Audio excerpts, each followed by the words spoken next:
Hello दोस्तों, मैं हूं सी अखिलेश महेश्वरी और आज हम करने जा रहे हैं हमारा आज जो पेपर हुआ है फाइनेंशियल अकाउंटिंग का दिसंबर 2024 का। हाँ जी, आज जो पेपर हुआ है आज हम उसका क्या करने वाले हैं, एनालिसिस करने वाले हैं। हम क्या करेंगे, पूरे एमसीक्यू सॉल्व करेंगे और साथ ही साथ देखेंगे कि जो बड़े वाले क्वेश्चंस आए हैं, जो सेकंड पार्ट आया है, उस पार्ट में कौन कौन से चैप्टर से क्वेश्चन पूछे गए हैं। तो फटाफट से चलते हैं एक क्विक रिव्यू के लिए, एक क्विक फटाफट से एमसीक्यूज के सॉल्यूशन के लिए। चलिए, क्योंकि मुझे पता है काफी बच्चे क्या करते हैं, सॉल्यूशन देखना चाहते हैं, एमसीक्यूज का सॉल्यूशन देखना चाहते हैं। भैया फटाफट से हमें ये बता दीजिए कि एमसीक्यूज हमारे कितने सही है। तो यस, आप यहाँ से चेक कर सकते हैं, लेकिन मैं फिर भी यही कहूंगा, देखो सब जगह क्या हो रहा है। आज देखो, आज ये पेपर हुआ था, आज ये सॉल्यूशन है, जगह जगह ये फाइल शेयर होती है, लेकिन कल का पेपर उतना ही ज्यादा इंपॉर्टेंट होता है। तो हर बच्चा ध्यान रखे, हमारा काम है क्या, हमारा काम है ये पेपर को अपलोड करना, उसका आंसर अपलोड करना सब लोगों का। लेकिन तुम लोग क्या करोगे, जब सारे स्पेशली जिनके एग्जाम चल रहे हैं वो सब क्या करें, जब आपके एग्जाम खत्म हो जाए तब ये सारे वीडियोस देखें। तो सर आप ये वीडियोस किसके लिए बना रहे हो, ये वीडियोस बनाए जा रहे हैं उन लोगों के लिए जो अब एग्जाम देंगे, ठीक है ना। आप लोग उन बच्चों के लिए भी जो जिनसे रहा नहीं जाता है ना, जिनसे रहा नहीं जाता, कहीं ना कहीं तो देखेंगे ही देखेंगे भैया एमसीक्यू के आंसर। तो भैया उन लोगों के लिए बनाया जा रहा है। बट मेरा स्ट्रिक्टली ये कहना है कि देखो, अगले पेपर की चिंता करो, उसके लिए प्रिपेयर करो, जो हो गया सो हो गया। तो चलिए शुरू करते हैं हम लोग। फटाफट से एमसीक्यूज देखना और फिर देखना कि कौन कौन से चैप्टर से क्वेश्चंस आए हैं आज। ओके, देखो पहला question, a company is a going concern if. Company going concern कब होता है, इसका आंसर था क्या, there is no evidence that it will have to cease operation within foreseeable future. निकट भविष्य में उसको बंद करने की ना तो जरूरत हो, ना ही उसको क्या हो, इरादा हो उसका बंद करने का। तो उसको बोला जाता है गोइंग कंसर्न। ओके, बिजनेस चलता रहेगा और चलता ही रहेगा। ओके, फिर क्या कहा, which of the following error omission are not part of BRS. Okay, bank reconciliation process का पार्ट नहीं है। तो देखो ये जो सेकंड वाला आंसर है, wrong totalling of the cash column of the cash book. Cash book का कैश कॉलम, हम भैया बीआरएस में बैंक कॉलम से मतलब रखते हैं, कैश कॉलम से मतलब नहीं रखते हैं। फिर तीसरा question, which of the following is true about financial statement. Financial statement के रिगार्डिंग क्या सही है। पहला लाइन उन्होंने बोला financial statement gives a summary of accounts, बिल्कुल ये समरी की तरह काम करता है। और दूसरा बोला financial statement can be stated as recorded facts, बिल्कुल इसे कहा जा सकता है एक रिकॉर्डेड फैक्ट के तौर पर देखा जा सकता है। ओके, तो both A and B are correct. Now fourth one, X draw a bill on Y. 1,80,000 का बिल लिखा फॉर द म्यूचुअल अकोमोडेशन, एक दूसरे की हेल्प के लिए, in the ratio of 2:1। X got it discounted for rupees 1,69,200 and remitted one third to the proceed to the Y. How much money should be remitted by X to Y at the time of maturity so as to enable Y to honor the bill? देखो भैया, जब bill का honour किया जाएगा, मतलब bill का payment किया जाएगा, तो पूरा पेमेंट किया जाएगा 1,80,000।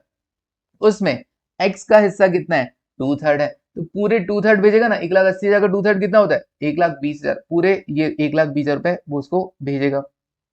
डन है ना। ऐसा फालतू लेंदे सा बना रखा है क्वेश्चन, कोई मतलब वाली बात नहीं है। लास्ट में बस ये देखना होता है कितना पैसा भेजना है। तो पेमेंट होगा 180 का, उसका 2/3 पैसा 1,20,000 रुपए पूरे देने हैं। Now next, a firm had a capital balance of 1 lakh at the beginning of year. At the end of the year the firm has total asset 150 and liability कितना है, 70,000। एट द एंड एसेट इतना है, liability इतना है, इसका मतलब capital कितना हुआ, क्लोजिंग कैपिटल आ गया आपका कितना, 80,000। ओके, ओपनिंग कैपिटल था 1 लाख रुपए का, मैंने लेस कर दिया और क्या बोला, विड्रॉल्स ड्रॉइंग्स उन्हें ऐड कर दिया। तो आ गया प्रॉफिट और लॉस का अमाउंट, 80,000 माइनस 1 लाख, माइनस का 20 हुआ और प्लस 30 किया तो प्लस का 10 हुआ। प्लस का 10 मतलब क्या, profit during the year 10,000 rupees. Next, depreciation charge to the income statement 8 lakh रुपए। आपने इनकम स्टेटमेंट मतलब पीएनएल में 8 लाख रुपए का डेप्रिसिएशन दिखाया, और वही इनकम टैक्स वालों के अकॉर्डिंग वही डेप्रिसिएशन 20 लाख का, मतलब इनकम टैक्स वालों ने डेप्रिसिएशन ज्यादा दिखाया। डेप्रिसिएशन ज्यादा दिखाने का मतलब वहां पे खर्चा ज्यादा दिखाना, खर्चा ज्यादा दिखाया मतलब क्या हो गया, प्रॉफिट कम शो होगा। प्रॉफिट इनकम टैक्स वाले कम शो करेंगे, टैक्स भी आपसे कम लेंगे।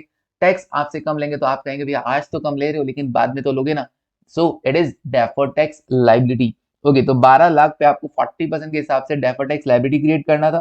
फिर कहा unamortised preliminary expenses as per income tax record. Okay, income tax वालों के पास अभी तक प्रीलिम एक्सपेंसेस अनअमोर्टाइज मतलब राइट ऑफ नहीं हुए, इसका मतलब अकाउंट वालों ने तो प्रीलिम एक्सपेंसेस को क्या कर दिया होगा, इमीडिएटली राइट ऑफ कर दिया होगा, खर्चा मान लिया होगा, प्रॉफिट्स कम कर लिए होंगे। लेकिन इनकम टैक्स वालों ने अभी तक खर्चा माना नहीं है। खर्चा नहीं माना है तो भैया उसके हिसाब से उनके प्रॉफिट बढ़े हुए होंगे, प्रॉफिट बढ़े होंगे तो टैक्स भी ज्यादा लिया होगा आपसे, टैक्स ज्यादा लिया होगा तो आपने कहा आज तो दे रहा हूं, आगे सेटअप करूंगा, आज एडवांस दे रहा हूं, that is deferred tax asset. Okay, तो इस 1.5 लाख पर, इस 1,50,000 पे तुमको डेफर्ड टैक्स एसेट तैयार करना होगा। 1,50,000 का 40%, 60,000 रुपए। ओके, 12 लाख का 40% कितना था, 480। तो 480 के लिए डीटीएल, 60,000 के लिए डीटीए, तो टोटल नेट कितना रहेगा, 4,20,000 का डेफर्ड टैक्स लायबिलिटी आपको क्रिएट करना होगा। Okay, it is assumed that there is adequacy of evidence of future profit sufficiency, मतलब आप डीटीए क्रिएट कर सकते हो। ओके जी, आगे बढ़ते हैं। Next, provision for doubtful debt, opening है 14,000 का, during the year bad debt हुआ है 9,500 का। ओके, तो ओपनिंग को देखो ऐसा, प्रोविजन फॉर डाउटफुल डेट बना के ऐसा लिखा जाता है, बाय प्रोविजन और बाय बैलेंस ब्रॉट डाउन 14,000। फिर उसके बाद जितना भी बैड डेट हुआ है, चाहे ड्यूरिंग द ईयर हुआ हो चाहे एट फर्दर बैड डेट हुआ हो, दोनों को यहाँ पे लिखना।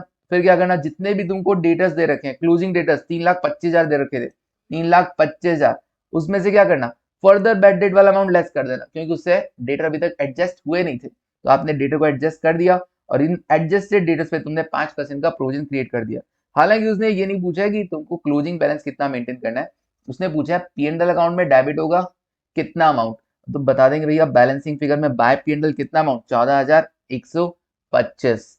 ठीक है जी, ये लो जी, option is this one, 14,125 debited to P and L. Next देखो, कॉस्ट ऑफ मशीनरी है 60,000 रुपए का, यूजफुल लाइफ 5 साल है, एनुअल डेप्रिसिएशन आप एसएलएन से लगा रहे हैं 10,000 रुपए, तो भैया 5 साल तक लगाएंगे 10,000 50,000 लग गया ना, तो 60,000 माइनस 50,000 10,000 बचेगा कि नहीं बचेगा। अगला बोल रहा है स्क्रैप वैल्यू कितना बचेगा लास्ट में, तो 10,000 बच जाएगा, simple. Okay, 10,000 rupees. Next, 3 product है, स्टॉक वाला क्वेश्चन है, हिस्टोरिकल कॉस्ट और NRV which ever is lower पे वैल्यू करना है। तो पहले प्रोडक्ट में ये वाला वैल्यू कम, दूसरे प्रोडक्ट में 16 बराबर था। ओके, और तीसरे प्रोडक्ट में 8 और 12 में से 8 कम था। Okay, item by item basis पे देखना होता है, तीनों को ऐड कर दिया अपन ने, कितना है 38, सो आंसर इज 38, स्टॉक का वैल्यूएशन है 38। In case of a club the excess of expenditure over income is called, खर्चा ज्यादा इनकम कम, तो भैया डेफिसिट होगा ना। Okay, which of these statement is not true, इनमें से कौन सा सही नहीं है, तो देखो profit on revolution is transfer to the capital account of old partners in the equal ratio, भैया इक्वल रेशियो जरूरी नहीं है, जो भी उनका प्रॉफिट शेयरिंग रेशियो होगा उसी रेशियो में प्रॉफिट डिस्ट्रीब्यूट होगा। ओके, नेक्स्ट, फिर एक कंसाइनमेंट का एक क्वेश्चन था जिसमें क्या कहा गया, 1000 बैग हैं to Q costing 400 each at invoice price 500। Okay, और लास्ट में पूछा गया है कंसाइनमेंट स्टॉक का वैल्यूएशन पूछा गया इनवॉइस प्राइस से, तो शुरुआत भी किससे करना, तुम इनवॉइस प्राइस से कर देना 500 से, ना कि 400 से। तो 1000 बैग 500 की रेट से 5 लाख प्लस कंसाइनर का खर्चा कितना 4,000 रुपए, मैंने ऐड कर दिया 4,000 इसके अंदर। और कंसाइनी के कौन से खर्चे ऐड होते हैं सर, कंसाइनी के ना नॉन सेलिंग खर्चे ऐड होते हैं, ये लो जी नॉन सेलिंग एक्सपेंस अपन ने ऐड कर दिए 1,000 का, टोटल आ गया 5,05,000। This is the invoice price of good units, good units कितनी है 1000 है। ओके, उसमें से 800 कितनी क्या कर दी गई है, 800 बेच दी गई, तो बची कितनी 200, तो सिंपल है 5,05,000 अगर 1000 का वैल्यू है तो 200 का कितना होगा 1,01,000। Done. Next question, X and Y enter into a joint venture to undertake the public issue of ABC. Company invited application for the 2 lakh shares. Issue was subscribed to the extent of 90%. 90% subscribe हो गया, बाकी किसने ले लिए, remaining were taken by the Y. They agreed to share profit and loss ratio in the ratio of 2:3. The share underwritten by X and Y were subsequently sold at a premium 40. How many shares were undertaken by X and Y? कितने share total लिए हैं भैया x and Y ने, तो 2 लाख में से 90% subscribe हो गया था ना, तो बाकी कितना बचा 10% ना, तो 20,000 शेयर लेने पड़े ना, और 20,000 शेयर टोटल में ली जाते हैं, बाद में प्रॉफिट शेयरिंग रेशियो बांट दिया जाएगा, जो खर्चा होगा जो इनकम में से खर्चे लेस करना, प्रॉफिट शेयरिंग रेशियो किस रेशियो में बांट लिया जाएगा, प्रॉफिट को 2:3 के रेशियो में बांट लिया जाएगा। डन, फालतू तल बड़ा देते हैं, आंसर छोटा सा होता है। नाउ मैच द फॉलोइंग, यहां पर इन्होंने ना थोड़ी सी बदमाशी कर दी है, इंडेस का रेफरेंस दे दिया गया, भैया इंडेस सिर्फ नाम के दिए हुए होते हैं तुम लोगों के, बट यहाँ पर है ना ऐसा मैच द फॉलोइंग बना के दे दिया गया, खैर दिया है तो अब अपने को इसमें आइडिया लगाना पड़ता है, अपने को AS10 और AS12 तो पढ़ा हुआ रहता है ना, तो बस ये ध्यान रखो ये AS12 और ये गवर्नमेंट ग्रांट, जिसको इस पे आ गया ना दिमाग तो समझो उसका सही है, मतलब थर्ड के सामने बी को रखना है, तो भैया ये थर्ड के सामने बी को रखना है, केवल ये एक ही आंसर सही है ना, सी वाला। बड़ा इंस्टीट्यूट बहुत है ना अच्छा था, उसने ऐसा बड़ा सोच के दिया है। तुम घबराओ, लेकिन घबराओ नहीं, दिमाग वाला यहाँ पे हमेशा जीत जाएगा। ओके, चलिए आगे तुम पढ़ लेना यार तीनों। आगे देखो, state which of the following statement is correct, कौन सा करेक्ट है। तो देखो जी, स्टॉक डेटा सिस्टम बोला यूज फॉर इंडिपेंडेंट, नहीं जी ये तो डिपेंडेंट के लिए होता है। Buyer get immediate position but not the ownership of instalment, देखो हायर परचेज में बाद में आपको ओनरशिप मिलता है, लेकिन इंस्टॉलमेंट में इमीडिएट ओनरशिप मिल जाता है, तो ये भी सही नहीं है। Unusual and defective item are separate, अलग अलग होते हैं इंश्योरेंस क्लेम में। इंश्योरेंस क्लेम में चाहे अनयूजुअल आइटम हो चाहे डिफेक्टिव आइटम हो, सब एबनॉर्मल कैटेगरी के होते हैं, तो सेम होते हैं ना, सेपरेट नहीं होते हैं, अलग अलग नहीं होते हैं। इसका मतलब ये तीनों तो सही है ना, आर सेपरेट, सेपरेट नहीं होते ना, ये भी गलत है। ओके, इसका मतलब सही क्या है, operating lease is a revocable contract. Okay, तो ये है करेक्ट है, ऑपरेटिंग लीज है, लीज पे दिया, कम टाइम के लिए लीज पे दिया जाता है, पूरी लाइफ के लिए दिया भी नहीं जाता है, और उसे वापस एसेट को लौटाना होता है। ठीक है जी। ओके, तो ये क्या होता है, रिवोकेबल कॉन्ट्रैक्ट होता है। फिर बात आती है सेक्शन बी की, 70 मार्क्स के लिए 7 में से आपको 5 क्वेश्चन ही करने होते हैं। पहला क्वेश्चन क्या था, फटाफट से, अच्छा ये पूरे ऐसा डिटेल में बताऊं उससे पहले मैंने ना समरी लिख रखा है, वो बता देता हूँ है ना तुमको, कि क्वेश्चन किस तरीके से आया है। क्वेश्चन देखो, फंडामेंटल वाले से हर बार बोलता हूँ, बीआरएस पढ़ जाना, रेक्टिफिकेशन पढ़ जाना। तो देखो बीआरएस में 7 नंबर का आ गया, कैपिटल एक्सपेंडिचर और रेवेन्यू एक्सपेंडिचर, सोच भी नहीं सकता होगा ना, तो ये बचपन वाली बातें तुमसे पूछ ली गई 7 नंबर में। ओके है ना, जो पढ़ के गया उसके मजे हैं भैया। तो ये 14 नंबर पूरी आपकी झोली में आ सकते हैं ना, है ना। ओके, बिल्स ऑफ एक्सचेंज का 7 नंबर का था, हायर परचेज का 7 नंबर था, इजी था, आपको सॉल्व करने लायक था, तो ये 14 नंबर भी आप यहाँ से गेन कर सकते थे। इनकम्प्लीट रिकॉर्ड अच्छा क्वेश्चन था, इजी था, आप ला सकते थे। पार्टनरशिप थोड़ा सा ट्रिकी था, अमलगमेशन का रिगार्डिंग क्वेश्चन आ गया था, एक्विजिशन ऑफ बिजनेस के रिगार्डिंग था, और ये थोड़ा सा ट्रिकी हो सकता था आप लोगों के लिए, जिसने अगर पार्टनरशिप लेंदी मान के अगर छोड़ दिया जाता है तो यस उनके लिए हो सकता है, ठीक है, बट एक्विजिशन ऑफ बिजनेस का था इस बार। ब्रांच ब्रांच 7 नंबर का दिया, और इंश्योरेंस क्लेम 7 नंबर का दिया। सर तो ये तो कितने क्वेश्चन हुए, ये एक क्वेश्चन हुआ, फिर उसके बाद ये दूसरा क्वेश्चन, ये तीसरा क्वेश्चन, ये चौथा क्वेश्चन, और ये पांचवा क्वेश्चन। ब्रांच और इंश्योरेंस क्लेम इजी था ना, कर सकते थे। अच्छा तो सर इसमें से आपके हिसाब से तो 4 तो इजीली कर सकते थे, बिल्कुल कर सकते थे, है ना। अब क्या होगा, अब पार्टनरशिप भी जिसने पढ़ा ऑब्वियसली कर सकते थे। अब सर बाकी के दो क्वेश्चन ना बड़े मिक्स टाइप क्वेश्चन है ना, किसी पर्टिकुलर चैप्टर से नहीं कहेंगे, वो मिक्स क्वेश्चन बनाए गए हैं, छोटे छोटे से क्वेश्चंस बनाए गए हैं इस बार, थोड़ा अलग पैटर्न पे, है ना। ओके, तो देखेंगे 1 बाय 1 कौन कौन से है यहाँ पर। अच्छा, जिसको एमसीक्यू देखना तो वो यहाँ पे वीडियो रोक के जा सकता है। बाकी डिटेल अभी मैं क्वेश्चन का कोई सोल्यूशन नहीं करवाने वाला हूँ, बस देखने वाला हूँ एक बार ओवरव्यू के लिए, डिटेल सोल्यूशन हम बाद में देखेंगे, है ना कभी। ओके, उसके लिए हम अलग से वीडियो लेकर आएंगे। तो बीआरएस का क्वेश्चन था सर, इसमें ऐसा कुछ भी नहीं था। कहां से शुरू किया गया था, यहाँ पे कैश बुक से चालू करना था, balance as per cash book. Okay, cash book का बैलेंस क्या रखना है, डेबिट बैलेंस होता है फेवरेबल, तो डी फॉर डेबिट और डी फॉर डोन का चलाना था। डोन का अपने क्लासेस देखा, उसको सबको पता है ना। चलिए आगे देखो, फिर उसके बाद कैपिटल एक्सपेंडिचर और रेवेन्यू एक्सपेंडिचर के बारे में बताना था, सिंपल सा कि ये कैपिटल है तो क्यों है, रेवेन्यू है तो क्यों है, रीजन जरूर देना भाई साहब, रीजन जरूर देना, रीजन के बिना नंबर नहीं मिलेगा। उसके बाद फिर इसके बाद एक बिल्स ऑफ एक्सचेंज का था, वो म्यूचुअल अकोमोडेशन का था। मैं जनरली यही कहता हूँ कि बिल्स ऑफ एक्सचेंज का क्वेश्चन जब भी आता है वो म्यूचुअल अकोमोडेशन वाला ही आता है, तो उसके लिए प्रिपेयर किया जाए। हायर परचेज का क्वेश्चन था, जिसमें आपको मशीनरी अकाउंट बनाना था, इंटरेस्ट की कैलकुलेशन करनी थी। इसमें दे रखा है कि कैश प्राइस 12 लाख रुपए, एचपीपी 15 लाख रुपए, 3 लाख इमीडिएटली देना, बाकी का 3 इंस्टॉलमेंट में देना। Very good. ओके, बाकी का मतलब प्रिंसिपल अमाउंट 3 इंस्टॉलमेंट में देना, 4 लाख 4 लाख 4 लाख। बुक्स क्लोज हो रही है 31 मार्च को, कंपनी डेफिनेशन, अरे अरे कोई रिपोजिशन ही नहीं है, 7 नंबर, कोई रिपोजिशन का क्वेश्चन नहीं, बस अकाउंट बनाना, इंटरेस्ट की कैलकुलेशन करनी, मजा आ गए। फिर इसके बाद फोर्थ क्वेश्चन, फोर्थ क्या कह रहा है सर, ये does not maintain proper books of account, मतलब ये इनकम्प्लीट रिकॉर्ड का क्वेश्चन था। डेटर का क्लोजिंग नहीं दे रखा, क्रेडिटर का ओपनिंग नहीं दे रखा, बैंक बैलेंस ओपनिंग नहीं दे रखा, तो डेटर अकाउंट, क्रेडिटर अकाउंट और बैंक अकाउंट बना के देख लो भैया। और ये आपको डिटेल दे रखी है बैंक की, बैंक अकाउंट बनाने के लिए तो सिंपल सी डिटेल आपको मिल गई। कोई कैश ट्रांजेक्शन नहीं हुआ है ड्यूरिंग द ईयर। गुड्स कैसे बेचे गए हैं, कॉस्ट प्लस 25 पे, मतलब सीओजीएस प्लस 25% करके आप सेल्स वगैरह फाइंड आउट कर सकते हैं। और सीओजीएस आपको दे रखा है 2,60,000, अरे बड़ा ही आसान था, है ना। चलिए कर सकते हैं इजीली, 14 नंबर का था, इजीली किया जा सकता है, बहुत छोटा सा क्वेश्चन था, हो सकता है छोटा क्वेश्चन है, डेटा ज्यादा फाइंड आउट करने पड़ सकते हैं, लेकिन मुझे इतना कोई खतरनाक बिल्कुल भी नहीं लग रहा है, ये बहुत ही टाइम सेविंग क्वेश्चन था। ओके आगे बढ़ते हैं।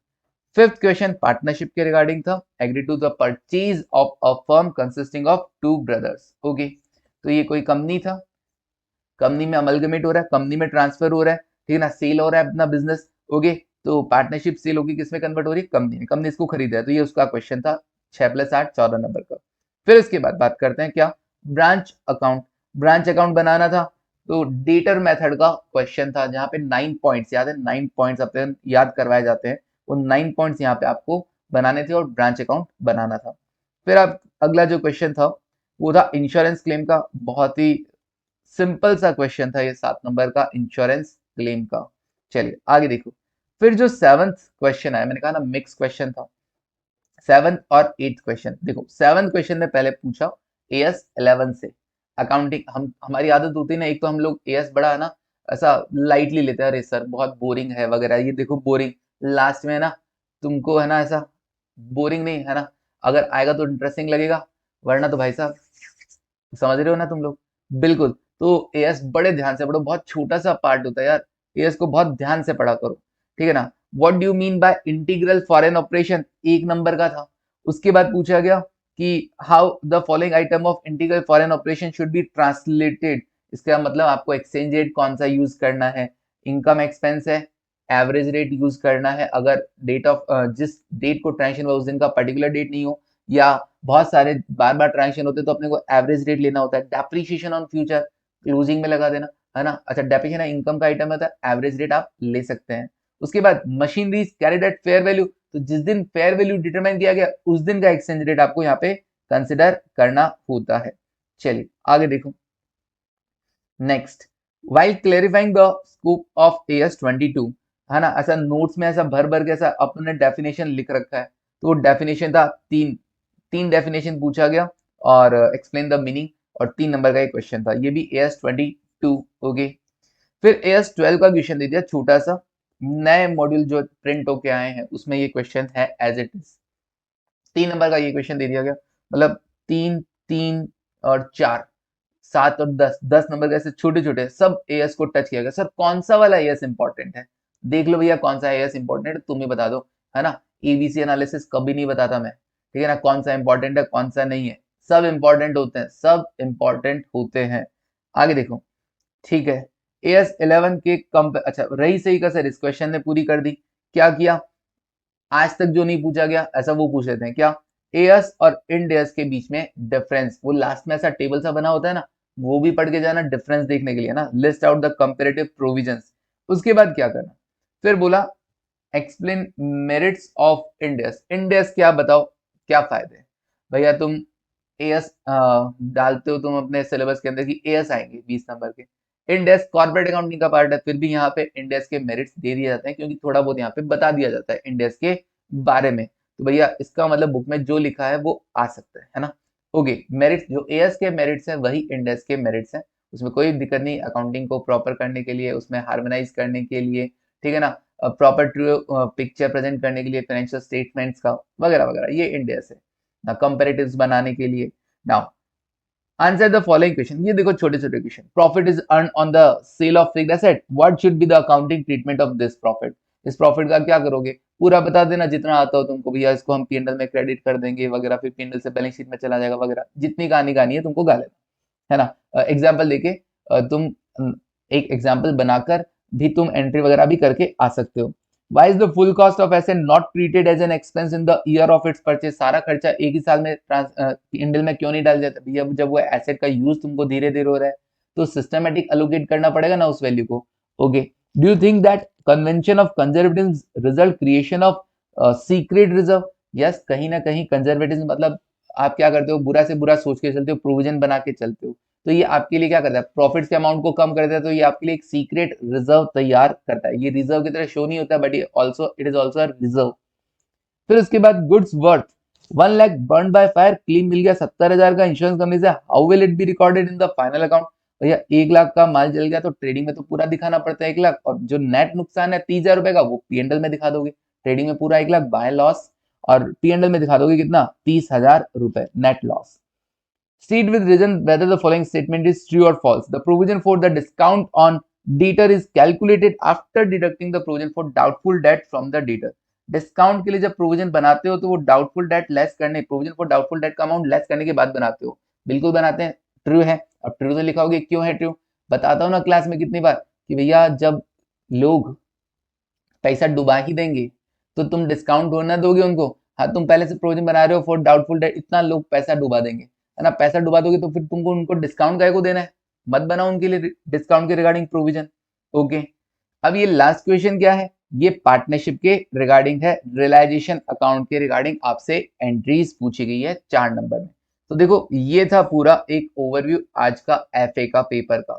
तो मतलब पढ़ना पूरा पड़ता है, ठीक है ना? कुछ भी छोड़ नहीं सकते हैं अपन, छोड़ने का बिल्कुल मत सोचना, क्योंकि जो तुम छोड़ के गए जरूरी है क्या कि उसमें से टफ है? वो इजी आ सकता है, जो पढ़ के गए उसमें से क्या आ सकता है ना? टफ पेपर आ सकता है।